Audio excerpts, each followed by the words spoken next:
Welcome back to Schwartz on Sports. We got Ozone, we got Ryder, and we're running through it back-to-back weeks. We're going to start off covering the Giants, talking about them, jumping into the Week 2 recap. All right, I'm going to start off with you, Ozone. Giants lose in overtime, 40-37 on the road in Dallas, a heartbreaking one for sure. What were your takeaways, concerns, and reflections? Fire the defensive coordinator. That's it. Coming out of that game, it's really easy. Fire that D coordinator. We're giving up that many points to a questionable team that supposedly had no running game. I can tell you what, looks like they had a running game. Offense looks great. Listen, offense looks great. I think we took the foot off the pedal on let's rush Jackson Dart in. I'll take that Russell Wilson every day long, all day long, every day.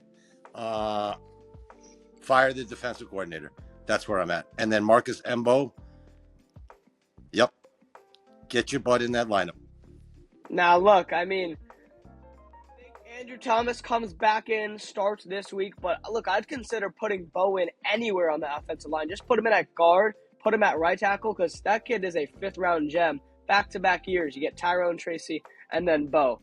In terms of the game, my takeaways were pretty simple. I thought, if Russell Wilson can sustain that level of play. Look, the Cowboys defense was without Deron Bland. They're a very weak defense in general, so especially without Micah Parsons, I don't know if Russell can sustain that, but if he can just perform half of that, I'd take him every week. Malik Neighbors showed you why he is a legitimate top 5 receiver in the National Football League, hands down. I don't need to see anything else. Malik Neighbors took over in that game, and look, not for nothing, the 5'8" kid out of Kentucky. Dude, 5'8" kid out of Kentucky. Let's talk about him. Out of nowhere, all I heard this offseason was the Giants are trying to put him downfield, and it's been a nightmare. Every time they throw to him, it's a pick. Incompletion, he's not big enough. He's taken over as a legit wide receiver, too. That guy's great.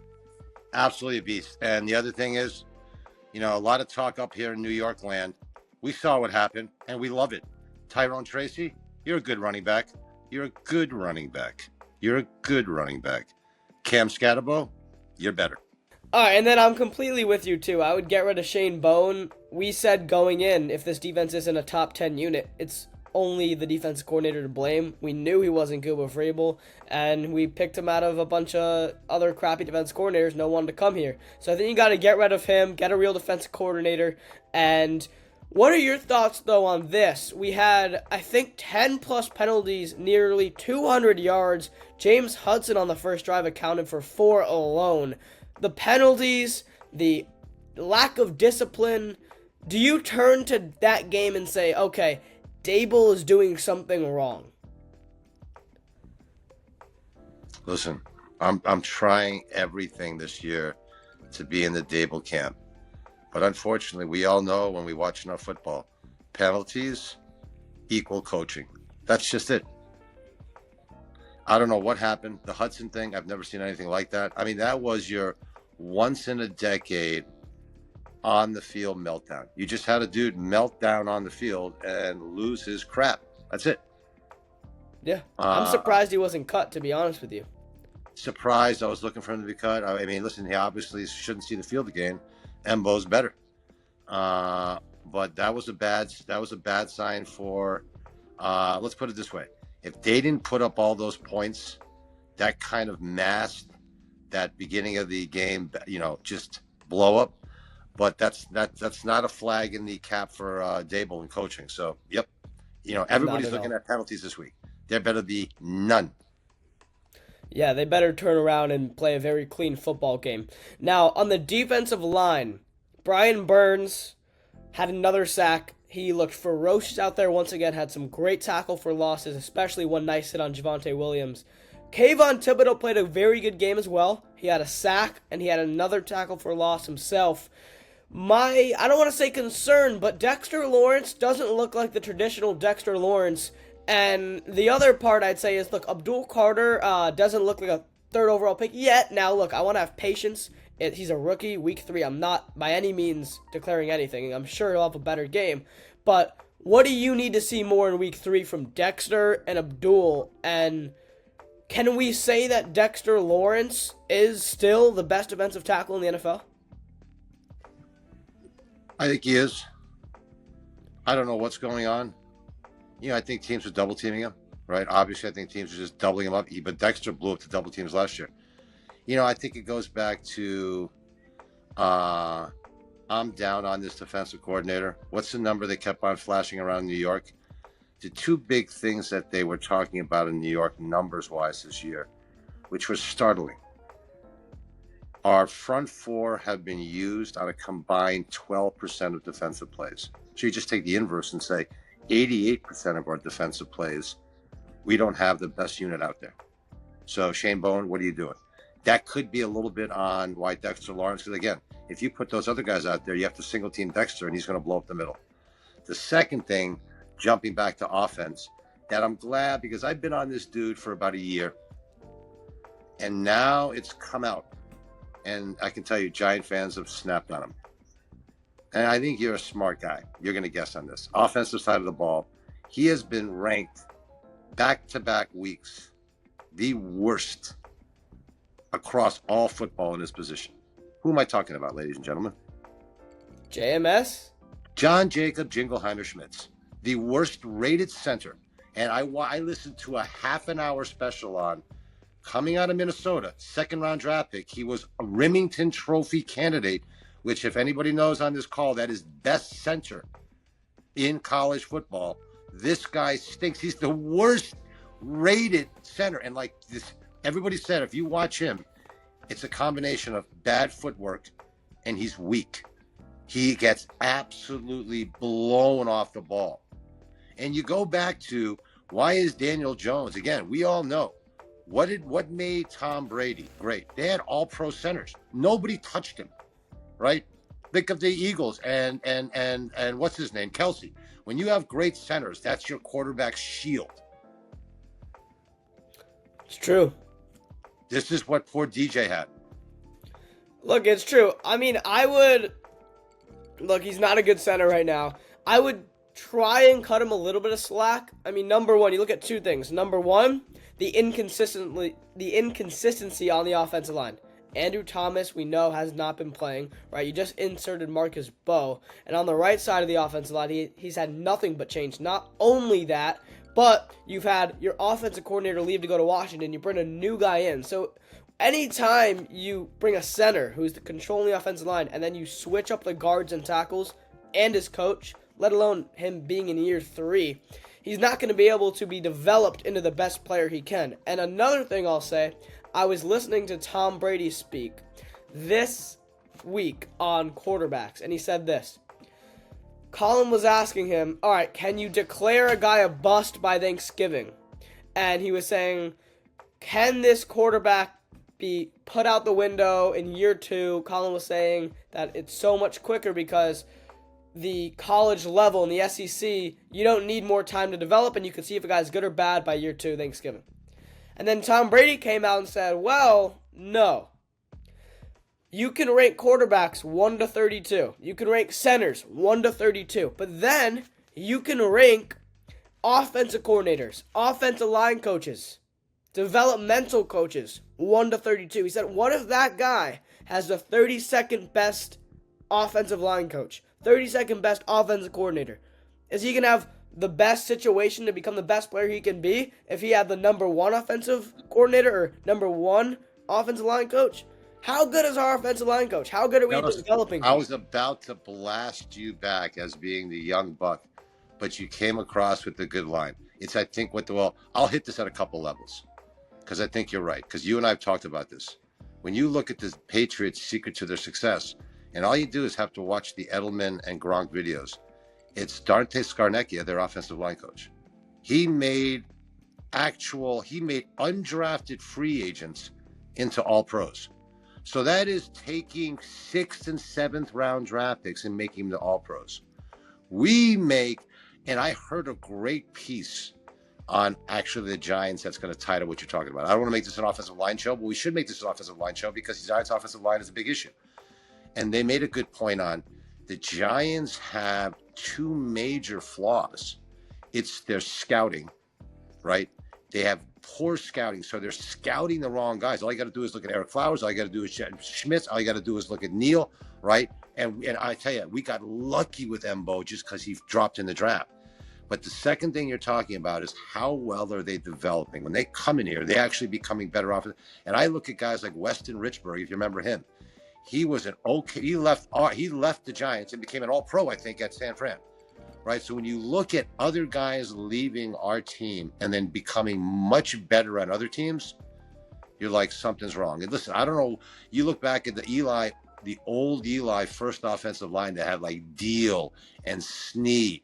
I forget who their offensive line coach is, but that guy developed that line. It was a tough, cohesive unit. So yes, I agree. I don't give John Michael Schmitz. That still doesn't allow me, because here's my thing on a developmental thing.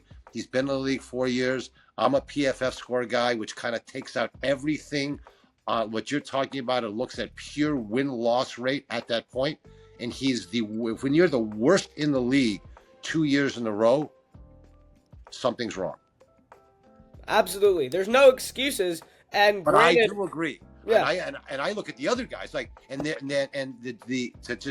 put a bow on that conversation. These guys are talking. They're not wrong. They're like, the Giants realized this, and that's why they went to the free agent market to get free agent offensive line, because and I'm like, that's exactly it. The only time you go to the free agent and grab is when you know you can't draft and develop. So that's a major problem. Major. All right, let's move on. We've heard enough about the Giants. Let's talk about a former Giant, one who's completely flipped the script when we do our Week 2 recap. Colts Broncos. So the Colts really shouldn't have won that game, but there was a flag on their kick to win it, so they wound up winning. They're 2-0. Danny Dimes is 2-0. What are you? Let's change his nickname. You've seen his new nickname. It's now Indiana Jones. We're gonna call him Indiana Jones, dude. And I love that. Indiana Jones. Again, that's why I think we had to do what we just did on the offensive line. What did I say for 4 years? I used to tell your dad all the time. Do I think Daniel Dimes, Indiana Jones, was a great quarterback? No. Did we do literally everything we could do to destroy his career? Pretty much. Yep. Pretty much, dude. What did he have? 2 concussions, knee injury, ankle injury. I mean, dude, the guy was so good for him. Good for him. I think he actually wins this week, because I think it lines up for him. You're going to have Indiana Jones 3-0. And I think the interesting thing is he going to start to get some confidence and get on a roll? Look, he very well might. Look, their division's pretty easy, right? Titans, Jags, Texans. He got a great O-line. And look, not for nothing, Shane Steichen was the coordinator in 2022 when the Eagles went to the Super Bowl, so he could very well be an offensive mastermind. Jonathan Taylor, Michael Pittman, Alex Pierce, and who's that stud tight end, Warren, they got in the first round, dude? Yep. Could be offensive. I mean, listen, this is what you're seeing. I mean, and the other thing is they have a nasty offensive line led by Quentin Nelson, maybe. So this is a whole difference of what happens when we talked about Daniel Dimes. What happens if you give him a running game and a good offensive line? Oh, shit. Could be 3-0. So, yep. And again, another nail in Daboll's eye, because this coach is doing more with him than he did. Yeah, 100%. Makes Daboll. You said it last week. If I think you said something like that. But if Danny Dimes goes out 2-0, you get rid of Daboll, and it's a fact. Daboll can't do anything with Danny Dimes. Goes out now, he's 2-0. All right, let's move on to a division rival of the Giants, the defending Super Bowl champions. So they go into Arrowhead. We picked them. They won. They covered the spread, 20-17 over the Chiefs. What are your takeaways? Ugly game. 2 teams that have definite holes but are champions. I think you saw kind of heart of the champion on both sides. I think KC is definitely going through issues, but kept it close just because, I think that was my takeaway. Was last time we saw KC play Philly absolutely destroyed them. Yeah. This game, call it the way we see it. Kelsey has hands at a clutch moment. KC probably wins that game. That was a massive 14-point swing. Massive. I was just about to say, what happens if Kelsey catches that touchdown? They probably win that game. They probably win that game. Yeah. And no, go ahead. Let's just not forget, no Xavier Worthy and no Rashee Rice. No, 100%. I mean, listen, I think the interesting thing with KC is they're just the heart of a champion, because you look at that team and say, their passing game sucks. They really have nobody. Their running game shot. I mean, literally, you're going, Mahomes is leading in rushing. Hunt looks better than Pacheco at this point right now. Pacheco's shot. I used to love, he was my fantasy back 2 years ago. He was great. Yeah. The injury destroyed this guy's career. So how they're doing it, I don't know. It's going to be interesting. You know, that's why coming up this Sunday night, you got the Giants that look like they have some offense. And if they could get that pass rush going, maybe if they put some heat on Mahomes, you look at a wounded KC team, but a champion. A champion. And look, Patrick Mahomes is fighting. You know, we see him do things, put his body on the line in the postseason. You know, week 17 for the division or for the 1 seed. He's doing this stuff now because he has no choice. He's putting his body on the line. And one stat I do want to bring out, though, about the Eagles, Jalen Hurts is the only starting qualified quarterback to not have thrown for a touchdown. A.J. Brown, 1 target week 1. The Eagles are good, don't get me wrong. They're a top team in the NFC.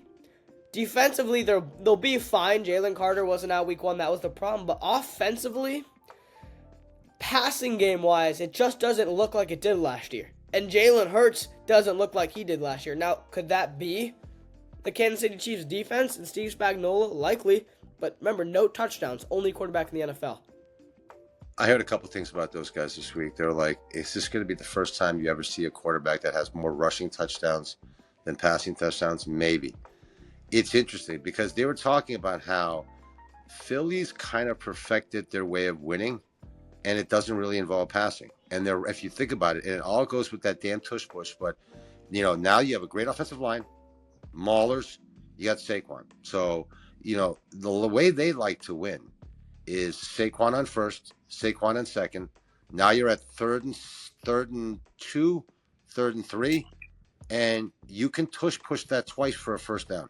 Yep. Bottom line, and you can't stop it. And I think that's what's getting people so frustrated is that just eats the clock up, destroys your defense, and they love to do that. Quick sidebar. Quick. If you were the commissioner, do you ban the tush push? You know, it's interesting. It's not up to him. I know last year, I was so surprised. Last year, they put it up for a vote, and it got voted down. Yeah. And then, you know, because you look at other teams, like, there are a lot of other teams that run the tush push. It's just that, you know, Buffalo's another team that runs the tush push a lot. But your problem is nobody runs it like Philly. Like Philly, man, they're a machine. You got to give them credit. Yeah. Like I have a buddy of mine who's a Washington fan. Put this out there for your audience. And he's also a referee fan.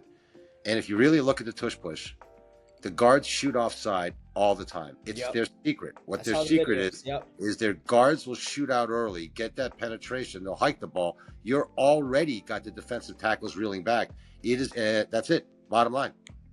Yeah. So I think it's a creative play. The only way that I think it gets banned is if it's too inconsistently officiated. If you can't see the false start and you're not always calling it, and then I think it becomes a play that will become banned. All right, a wild one on Monday night. I took the Bucks. I'm not sure if you did. I think you might have. The Bucks win. And it was a very eventful game. Baker Mayfield does what he does best, a game-winning drive. I was speechless after that last drive. That was incredible. So I got 2 takeaways because I had a couple fantasy guys. I have Ibuka and I have Bucky Irving in that game. And the thing I took away from that is Tampa's got a 2-headed monster at running back that I didn't realize, and they're going to be tough. Ricard White is a beast. I mean, he literally stuck his head down and smashed that fourth quarter drive.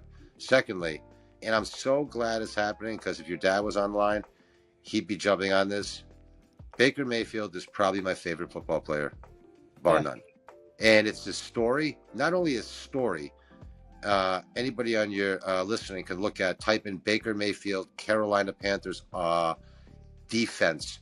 He was playing second team defense on the Panthers, literally running against and they showed him on the line. Like that's how relegated his career was. For him to come back and then just be, like you said, he's the biggest beast there is. Like there's not a guy that even plays close to the passion that he has. So I freaking love that guy. Yeah, before we move on, 2 takeaways. Number 1, Emeka Ebuka, mark him down, Offensive Rookie of the Year. That guy broke every single record at Ohio State. Chris Olave's record, Garrett Wilson's record, even Marvin Harrison Jr., who we said was generational. This guy is a legend at Ohio State, and look what he's doing right now, alongside Mike Evans, a Hall of Famer. So, number 1 there. Number 2, there was a video. Baker Mayfield went down. He looked like he was injured. Some guy started talking crap right in his face. He gets up, forgets about the injury, goes right in his face and starts talking crap. I mean, that guy is a badass. He is a tough-ass kid, and he's leading that team. Hopefully they get farther this year. All right, moving on, the Lions. I was wrong, admittedly. I thought the Bears would play this game better. The Lions absolutely decimated the Bears. Decimated them. 50-plus points. Any takeaways there, or did you expect that? Expected that. I think I took the Lions. I think your takeaway out of that game is your Lions are kind of who they were. Your flashing yellow alert goes on for Chicago. You're like, okay. Caleb's second game, he didn't look too good. Is Ben Johnson over his head? You always look at the history of the NFL. You always look at coordinators that become head coaches. Are they really head coaches? Or are they coordinators? Right? Back in my day, it was this guy, Buddy Ryan. Buddy Ryan was, not Buddy Ryan, Rex Ryan. Buddy Ryan's Rex Ryan's dad.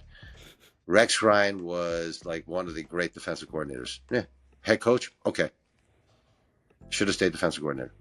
So I'm not sure about Ben Johnson yet. The same thing's happening with the Jets and Aaron Glenn. Everybody's like, dude, you do not look like a head coach. You look like a defensive coordinator masking as a head coach. Yep. And it's true because we just saw this Thursday Night Football. I know it's week 3, but Mike McDaniels, now, he was legitimately probably going to get fired after this game. I thought he coached a hell of a game. Right, if it's not for Zach Sealer going down and making that idiotic, really accidental play, roughing the punter where he barely grazed his leg, and then if it's not for Tua throwing that awful interception this week, and then against the Patriots, this team could be 2-1. I'm going to come to McDaniel's defense. Yeah. I actually think he's a pretty decent coach. This was the text I threw out maybe to you guys. And this is interesting and obviously I'm using a bad example, but how important the quarterback is. I think if you flip Josh Allen and Tua, Miami's a potential Super Bowl champion. That's simple. With those 2 receivers and that defense rested, not played out, because that defense isn't that bad. Not that bad. And they were down 2 players. Yeah. They played Buffalo tough. Very tough. Yeah, go ahead. You're down there, Ben. You know that team better than me. I love Tua. I texted a friend of mine. I'm like, as a person, I love Tua. He's such a good dude, but he's not a great quarterback, and I'm scared for him. Like, I think he's scared too in the pocket. 100%.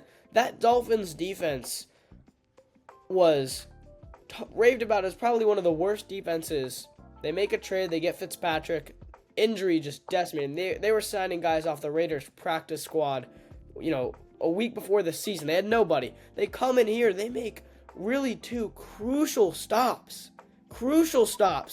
And after the first 2 drives, Josh Allen scored 2 touchdowns back-to-back. I said there's no way they're stopping this offense. They make 2 crucial stops and give the offense opportunities to get back down there and put up touchdowns. And if you remember, it was 21-21. They made another big stop. Zach Sealer does the roughing the punter. Bills score 28-21.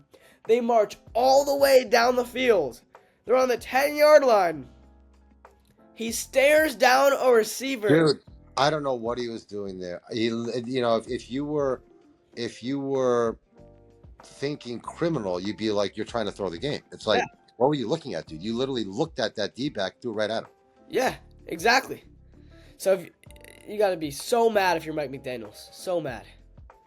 Furious. I like McDaniels. I think he has a tough team to coach here. I think he has, when you got a guy like Tyreek Hill in the locker room, that's a tough day. That you remind you of? that reminds me of Antonio Brown at the Steelers. Like sometimes you gotta get rid of him. Now I'll tell you something about Minka Fitzpatrick, and I'm so big on because I'm a defensive guy. You want to know the importance of Minka Fitzpatrick to a defense? Look at the Pittsburgh defense. That's all you gotta do. Pittsburgh defense hasn't looked this bad. They're giving up points left and right. Why? They've actually added people on the D line. Why? They lost Minka. He was huge back there. He was their freaking center fielder. Exactly. Can't take away that leadership. Look at what happened with the Giants. Took away Xavier McKinney. Fumbled. Completely got decimated last year. No leadership. You have any recaps you want to throw at me before we move on to week 3? Nah, good recaps. Right, let's get it. All right. First game we're going to be checking at is going to be a pretty underwhelming game. Jets travel down to Tampa Bay, and Justin Fields is ruled out for this one. Bucks favored -6.5. Bucks favored by 6.5. Here's the weird thing. I actually think Tyrod Taylor is a plus for that. I actually think he's actually better for that. I'm going to take the Jets to cover. Really? Yeah. Yeah. Okay, well, we're not agreeing on this one whatsoever. I think the Bucks are going to smash them down. I think after what I saw defensively week 1, defense looked awful. Week 2, look, you're playing the Bills. They're probably the top 3 team in football. They're, not going to look great, but they looked awful. And Justin Fields, I know he's out. I think he gives you more consistency than Tyrod Taylor. Tyrod Taylor was with the Giants. We knew what he could do. Throw a nice deep ball, make some nice plays, get out of the pocket, but he's very inconsistent. Pick here, pick there, touchdown here. And the Bucks are on a roll right now. The Bucks are on a roll. 2-0. They're going to go 3-0, and I think it's going to be by more than a touchdown. Okay. All right, here we go. Indianapolis Jones favored -4.5 on the road in Cam Ward's house. Who are you taking? Let me check injuries. So the big injury on the Jets side is really on top of Justin Fields. Jermaine Johnson's out too. Oh, that sucks. Yeah. Who's out on Tampa? Tampa, Godwin, worse. But we all know that. The only questionable is Ibuka. So now we're moving to who? We got Colts at Titans. Okay. Favored -4.5. So 4.5. My gut says off the bat, I'm riding Indiana Jones. Let me see if there's any big injuries, any offensive line injuries I got to work. So Colts, no injuries. None whatsoever. Titans, Latham and Sweater out. Latham's a pretty good tackle that's out, so they don't need that. That's somebody they need in. Bunch of questionables, but those are the big out. I'll ride with Indiana Jones. Yeah, I never really like to touch the divisional games. Colts are on the road here, but I will go with the Colts to cover the spread here. And look, Cam Ward has talent. He's a pretty raw player. He had an incredible touchdown last week. Offensive line, inconsistent. They're missing a tackle. I wouldn't say I'd keep that coach there. I'm not too high on the coach either, and I don't think there's a lot of talent around him. So maybe they keep it competitive. The defense isn't awful. They got Simmons, a good tackle, a good defense tackle, but I think the Colts are just going to run down their throat and get a nice win here. What's the stat they're throwing out there? DJ has not punted the ball yet this season. Yeah. Which is pretty amazing. I mean, it's absolutely insane that I used to watch it with the Giants. Go 4 and out literally 10 times a game. And here's one more stat. Daniel Jones apparently is throwing to his first read 92% of the time when he passes the ball. Now, that is schematics, that is coaching, and that is Shane Steichen. 100%. That is exactly it. And that's something you don't want to tell the defense, though. That's something that's completely defensible. 100%. All you get is double his first read. All you gotta do is and that was the problem with Daniel Jones with the Giants too, though, is he had the first read, panicked, took a sack, fumbled it through a pick. So just putting that out there. And a lot of guys are saying, not that I don't want to throw any dirt on DJ, but a lot of guys are saying, how is he after his first big hit? He hasn't been hit this year. It's true. It's true. Like I said, we saw him win a playoff game in a Giants uniform. He broke some records. The question was never did he have talent. It was, can he consistently do it? Okay. All right, let's move on. This is a big injury one. We got Vegas taking a trip down to Washington.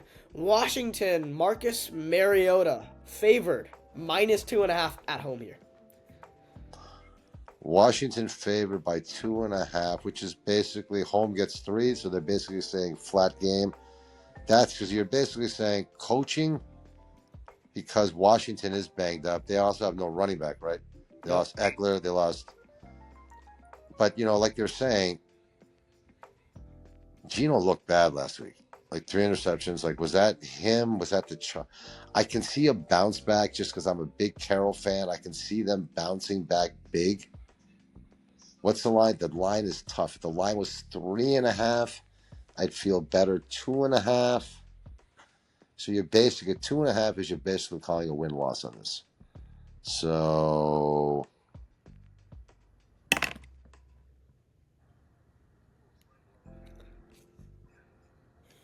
that's tough. At Washington? At Washington. I want to go Vegas. Me too, brother. I mean, give me Vegas here. Look, Geno Smith looked awful Monday night. I was wrong about that one with the Chargers. Bounce back. Ashton Jeanty, Brock Bowers, Jacoby Myers. I'm big on a bounce back. I have complete confidence in Coach Carroll. That's where I'm putting my chips. All right, game of the week. Hands down. Rams at Eagles in Philly. Divisional round rematch. Eagles favored 3.5. I'm taking the Rams. Taking the Rams. Man, this one's hard for me. I really want the Rams to win this. Yeah, I gotta take the Rams too. I mean, 3.5 is just too big of a spread for me. If it was 2.5, I'd probably take the Eagles to win by a field goal. I think they're probably gonna win this game.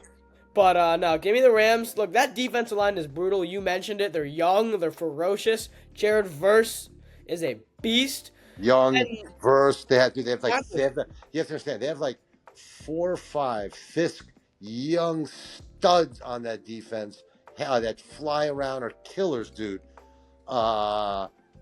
Secondly, I just remember last year, if you watched the playoff game, it was an awesome game. They played in Philly, and they should have beaten Philly. I'm sorry. Yeah. They had Philly. And Philly was rolling. They were the only team that could stand toe-to-toe with Philly. Stafford doesn't give a shit about that rush. He's seen that rush 1,000 times. Mm-hmm. He's got 2 guns on the side. I love that. Yeah, and not for nothing, Puka Nacua, that guy is emerging as a legit top 5 receiver alongside the vet Devontae Adams. So I'm taking the Rams to cover. I was down on that. Like I said to myself, why did they move on from Kupp? But you can see Devontae Adams has more than Kupp at this point in his career. Yeah, Kupp's not doing anything in Seattle. Nothing. So, and Puka, you can call him a legit receiver. I mean, he is just dancing. Oh, dude, he's a top 5-6 receiver in the league. 100%. 100%. All right, the Falcons 5.5 on the road in Carolina. Falcons are definitely surprising me. I think what's surprising me most about the Falcons this year is I think they finally have a good D. Carolina looks like shit. I'm surprised. I mean, Bryce Young looked good. I don't know what happened, man. He looked good. So 5.5 is a big line right now in Carolina because I feel like I'm always careful on 0-2 teams are kind of at that must-win stage, right? There's a big difference between 0-2 and 0-3 in the NFL, right? So do they put up a fight and try to take this game? I'm going to take Atlanta to roll. Look, Falcons are on the road. It's a divisional game. Panthers have a good run game. I mean, they played Carolina pretty close on the road there. The Falcons' defense is scary, though.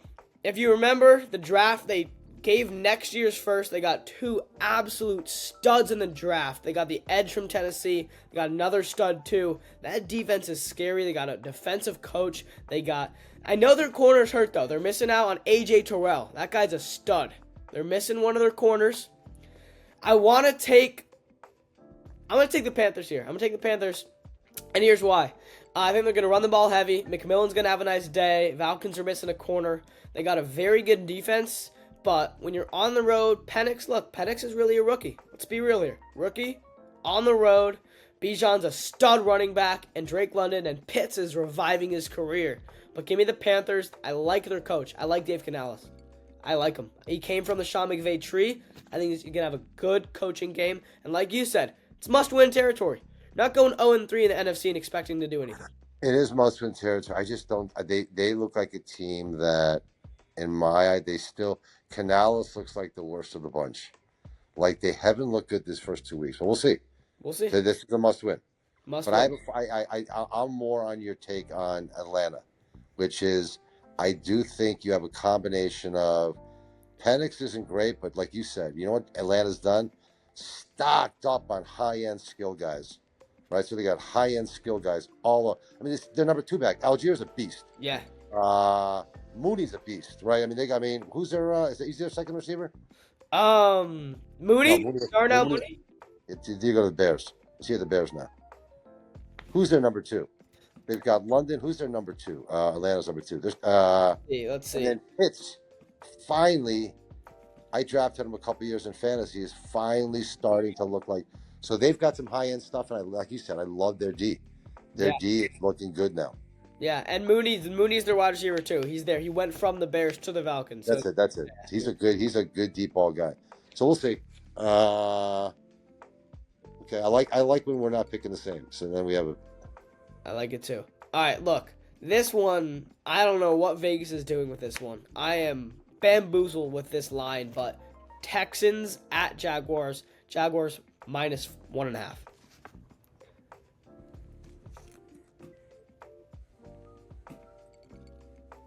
Because you're saying why are the Texans getting so little respect? Yeah.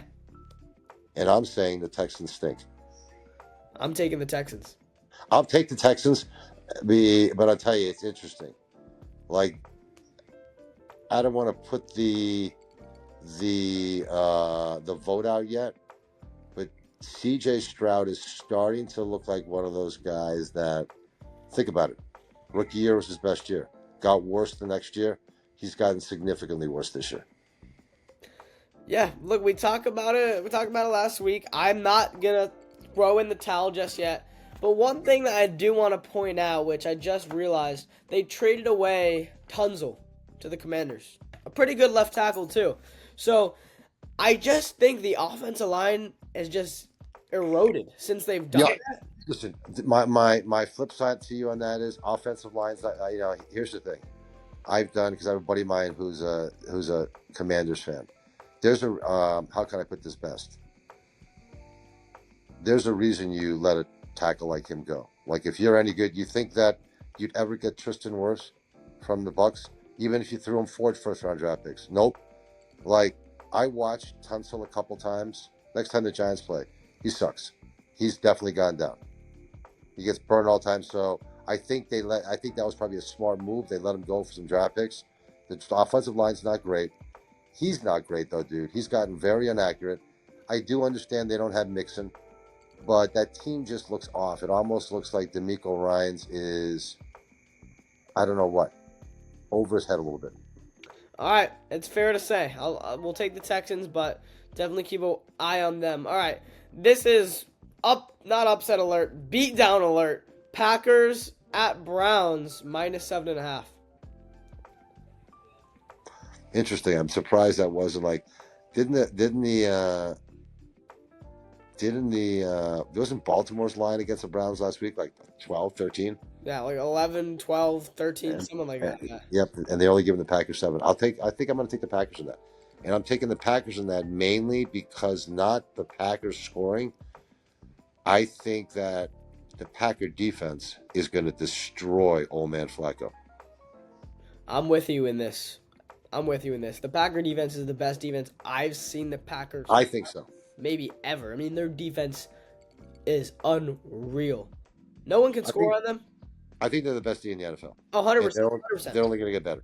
100%. Best defense in the NFL. That's kind of a situation. Just like Philly last year, you just need one more guy. Saquon, Parsons. This team, if Jordan Love can just stay healthy, the receivers can stay healthy, and he can just stay consistent, this team could be a Super Bowl favorite. 100%. I'll tell you, he's my fantasy quarterback, and I'll tell you who I'm looking at, and I've watched in the past couple of years, he's emerging as their secret weapon, is Tucker Kraft. Yeah. He is a beast, dude. He's a monster. I think he might be, you know what, though? Is he questionable with an... I don't know if No, he's playing. no, he plays on one of my teams. He's all fired up. He said, I think he got into some type of car accident. He's like, I'm off. He's like, I'm good to go. All right, good. Yeah, because Yeah, that's a beatdown. That's a beatdown. that's a beatdown. I like them. I like them big. All right, this game's a weird one. Steelers at Pats. Steelers -1.5. Steelers. I look at this as I've got to take the Steelers in this because I look at this as one of these 0-2 are must-win games. Steelers don't go 1-2, and they can't go 1-2 with Rodgers. Right. The Steelers are the type of team in the past 10 years that they win the games they're supposed to. They beat up on the bad teams. And then they beat the mediocre teams. And then they'll typically win 1 to 2 games they're not supposed to. The Ravens, right? The Chiefs in some years. So this is a game where they typically win, especially against a young QB and a first-year head coach at New England, that is. I'll take the Steelers, but I got concerns after week 2. I mean, I don't know if it's Mike Tomlin. I don't know if it's losing Minka. But, I mean, you never see silly mistakes with the Steelers. You just don't. That's why I'm gonna tell you. This is why these first couple of weeks of the season are so big. I'm riding the Steelers again, but I'm kind of watching them like you are. Like, if they break this week against Drake May, who I do not think is a great quarterback, I think he's mid. So if they can hold down Drake May in a must-win game, then that tells me. I mean, it's interesting how the division opened up. Like, they don't have to worry about Cincinnati anymore, but there's no way you're going to be able to contain a Lamar. Like, you're not going to be able to contain the big quarterbacks then. No. So it's a big week just to see what this Steelers team really is and can they bounce back. Bengals, backup quarterback, Browning. At Vikings, backup quarterback, Wentz. Vikings -2.5. I got to go with the better backup quarterback here. Like, my view of Carson Wentz can't be worse. He absolutely sucks. Browning's a pretty decent backup quarterback. I actually saw they came out with a great list this week of best backup quarterbacks. The interesting thing is the Giants had 2 on the list with Dart and Winston. But Browning was the number 1 backup quarterback. And they're just like, he's seen so much action in that offense because Burrow's been down. He's a pretty decent quarterback. And then he's got monster weapons to throw. Like, he just has to get close to Chase and what's his name? And he's going to get receptions. Yeah. Did you see, we were high on this dude in the preseason, really high. Won the Giants to go get him. Did you see that catch by Tinsley? Tinsley? Dude, Tinsley is mine. Remember we were talking about him? Yeah. First of all, I'm glad he made the roster. Like, at least he made a huge catch. Huge catch. So, give me Browning, give me the Bengals on the road. Kevin O'Connell scares me in this. I'm not going to lie. The defense, I was high on them in that Falcons game. They really disappointed me, but that was McCarthy. Kevin O'Connell scares me with mid quarterbacks. Josh Dobbs, he's freaky with that type of stuff. But no, he's very good. But I'll tell you something. That's what showed me a lot was, it was more McCarthy. Oh, yeah. It was more McCarthy. It was more Atlanta shutting McCarthy down. 100%. 100%. All right, this is top 3 favorite game. I'm going to be, if I can, watching this one for sure. Broncos take a trip to L.A. where the Chargers are favored -2.5. So it's 3.5. I take the Broncos.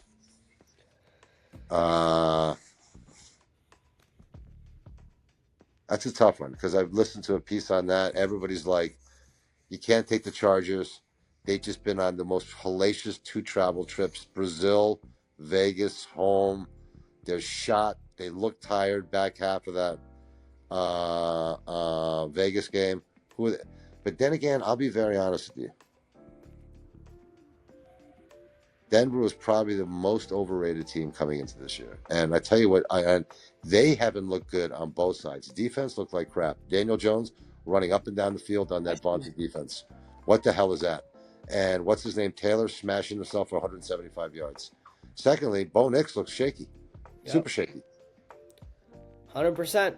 Give me the Chargers. I'm high on them. Look, Give me the Chargers. Give me the Chargers. Look, I was scared when Rashawn Slater went down. John Harbaugh is just a mastermind. I mean, and look at Herbert. Herbert could be MVP.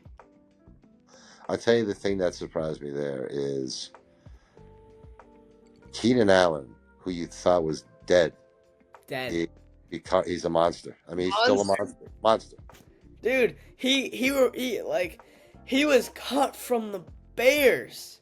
That's it. And then now what's that's giving him is giving him almost like a 4-receiver attack. Yeah. They got what's his name, McConkey.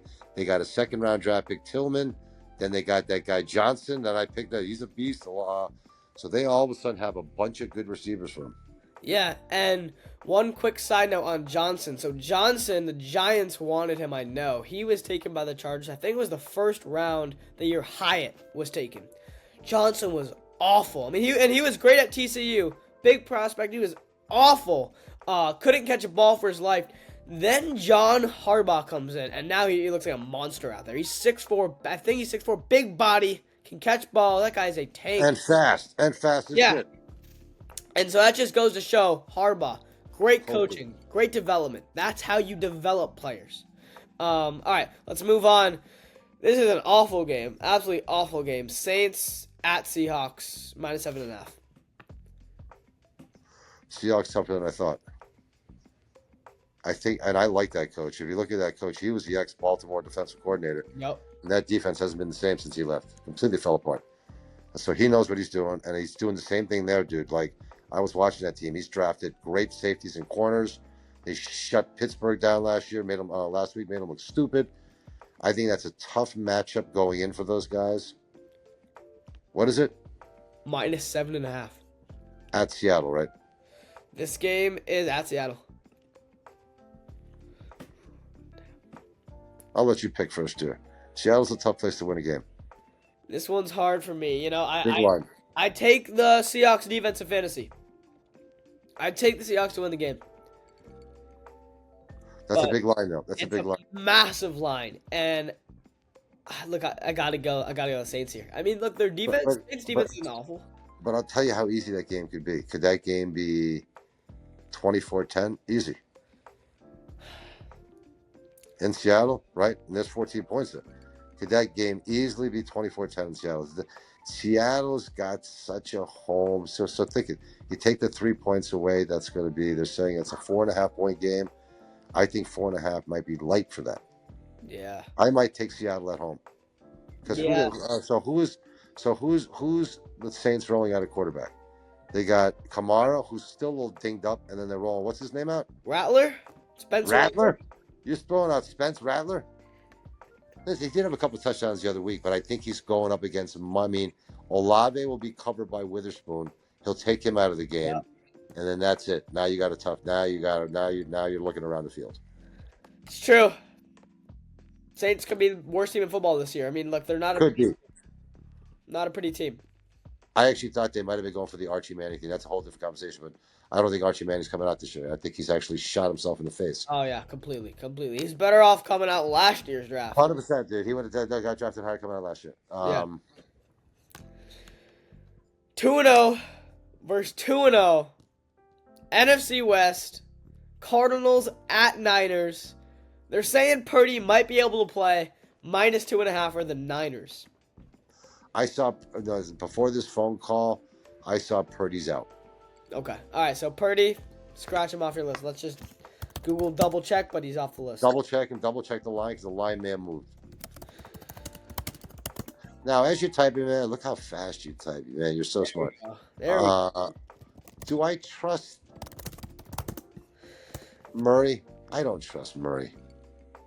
I have Connor on my fantasy team. Connor looks like he's shot. He can't get more than 2 yards of carry. It's true. All right. It looks like Niners -1.5. Okay, line moved a little bit, huh? Moved a little bit. Niners -1.5. At the Niners? At Niners. Again, I go back to, do I have confidence in this Cardinal team? Can I see the Niners putting up a huge game on defense and trying to just smash C-Mac and win this game 20-14? Yeah. 100%. 100%. I might take the Niners in this. Give me the Niners. Hate to do it, hate to agree, but give me the Niners Cardinals, look, they beat the bad teams. I can't trust this team. I can't trust the coach. No, I don't trust the coach. I don't trust the quarterback. There's so many things. I don't trust the defense. Like, there's nobody. I don't trust. And listen, I could be completely wrong and lose this, but do I have more confidence in Saleh and the San Fran defense? Yes. And C-Mac behind Shanahan? 100%. And not for nothing, Mac Jones is an okay backup quarterback. Yeah, listen, I forgot about good old Mac. Listen, Mac can throw a touchdown. Here's your problem, Mac Jones. This guy throws a lot of interceptions for return touchdowns. He has a habit of doing that. He does. He has a habit of throwing touchdowns, interception touchdowns. But okay, I'll roll with Mac Jones.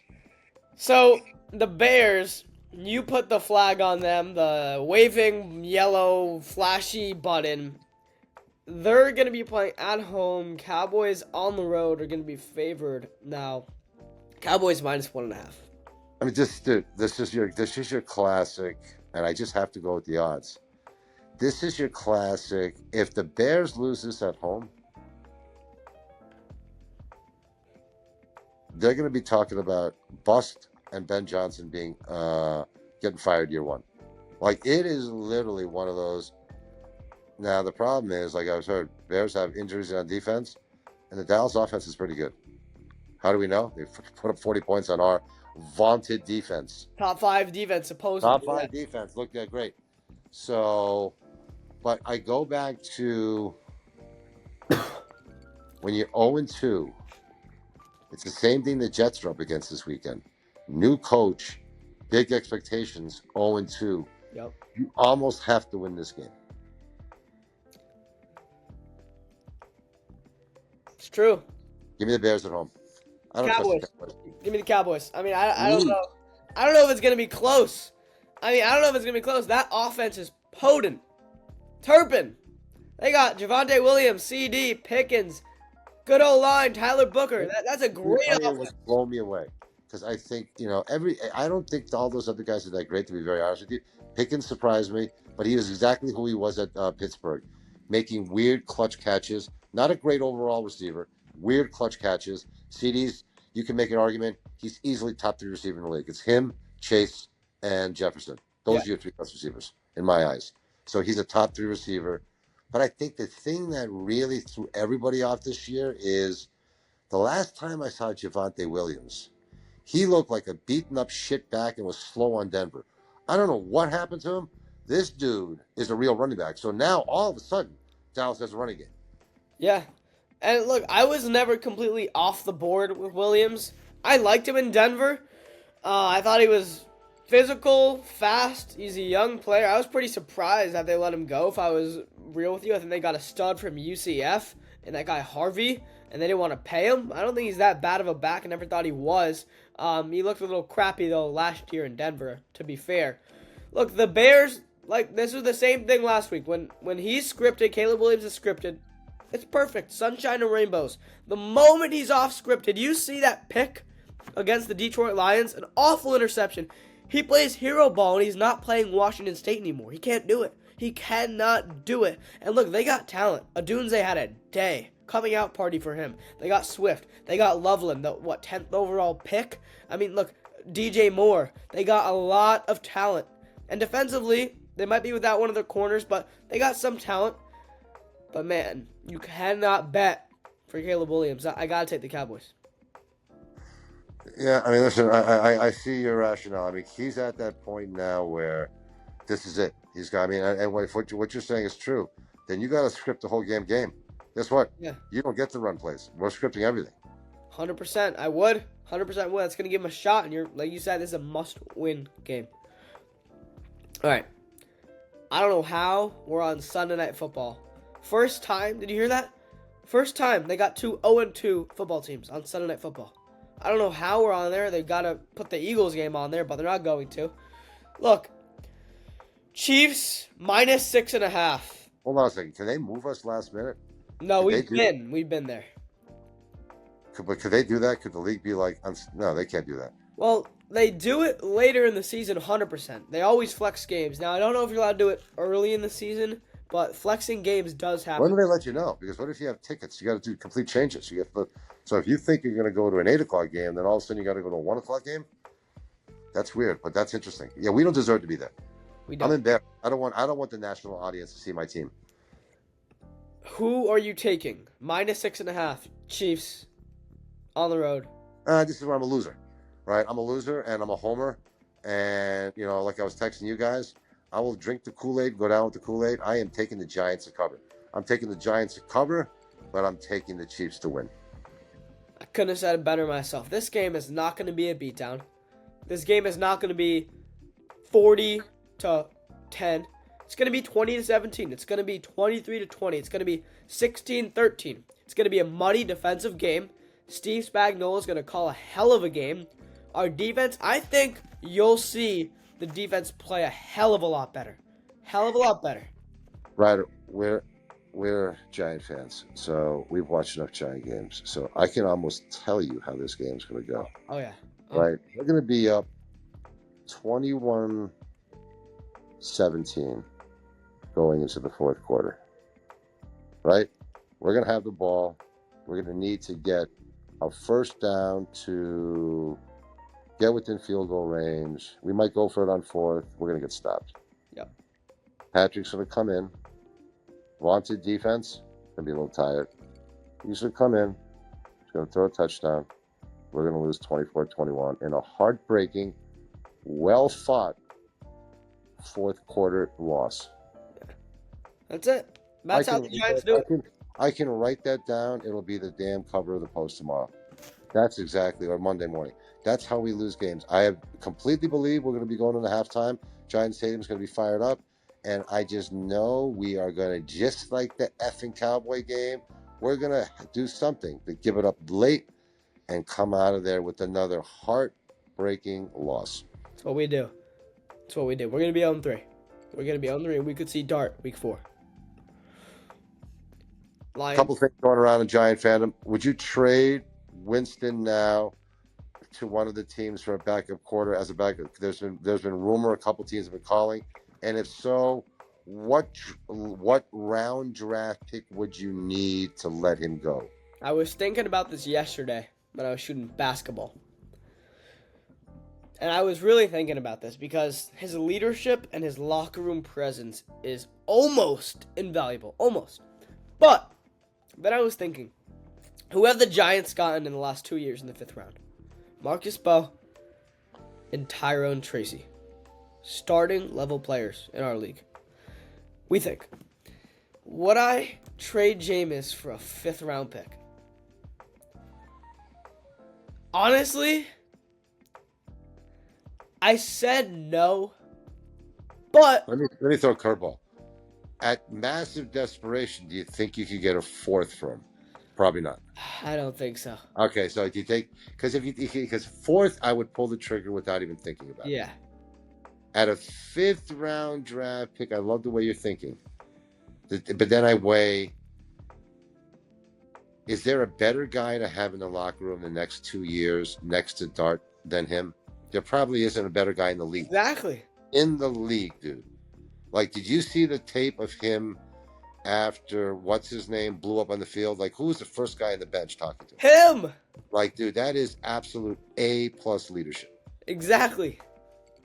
So, it's pretty invaluable. And especially for a young, developing QB, I don't know. I don't think I would do it for a 5th round pick. I don't think I'd do it either. The interesting thing is, if things worked out right, you could start Dart. If Dart came in, then you could dangle Russell Wilson out there. And then what could you get for Russell? You might be able to get a 3rd for Russell. And that's why I heard, it was a recent report that if the Giants go 0-3, you could very well see Dart start week 4 at home. And a lot of guys were talking about, do you dangle Russell to the Bengals? Think about that. He could go. I mean, they're a team that's Super Bowl aspirations. You don't want to rush Burrow back, right? He might be able to take that team deep this year anyway. Could. Right. So that's interesting. What else we got? Anything else? Monday night? We got one more game. Monday night, Lions at Ravens. Ravens -4.5. Ooh, give me the over. What's the over under in this game? The over-under. 53. 53.5. So we used to do that as a my buddy and I used to take the train back, and we used to guess the over-unders. We tell the game and see how close we could get to the over-unders. That's something we could pick up next week. Yeah. So 53.5, that's about right. I take the over in that. Give me. That's a tough. Where's it right now? 4.5 in Baltimore. Give me Baltimore. I gotta take the home team. I was really high on the Ravens. I still am. But the Lions proved a lot to me. First of all, they can still beat down on opponents. The offense looked pretty unbelievably great. Granted, the Bears. They just show me that they're not going anywhere. You can put them back in a top 5 team in the NFC, and I think they're going to run the ball heavy. Amon-Ra's going to have a night, and I could be wrong, but give me the Lions to cover. Not to win, but to cover. I like them. Interesting. I like them. Okay. Listen, I'm getting a little tired of this Baltimore because Baltimore supposedly should have won the Super Bowl the last 3 years. Yeah, they're a loaded team. They're a great coach team. I do think they're tough at home. What surprises me with Baltimore is they have so many first-round draft picks on that defense, and they can't stop anybody. Like, they're usually – come on, remember? I don't know if you remember back in the day. You were a little too young. You weren't born yet, but pull up the videos of the Ravens defense led by Ray Lewis. That was one of the scariest defenses. Like, our Giants ran into them in the Super Bowl. They were so scary because they didn't beat you. They hurt you. Yeah, I've seen videos of Ray Lewis just hitting people, talking in the locker room. Never got to witness it live, but they had the perfect defense set up where they had 2 All-Pros on the defensive line, Haloti Naga and Terrell Suggs. They had Ray Lewis in the middle, and then they had Ed Reed at safety. I mean, dude, you're just talking about 4 Hall of Famers right up the middle of that defense. Yep. All right, any last All right, my friend. words? No, listen, I don't know how I did last week. I feel pretty good about my picks this week. Go Giants, and that's it. Yes, sir. Giants on top. We'll have a special guest next week. Ozone, Schwartz on Sports. We out. We out.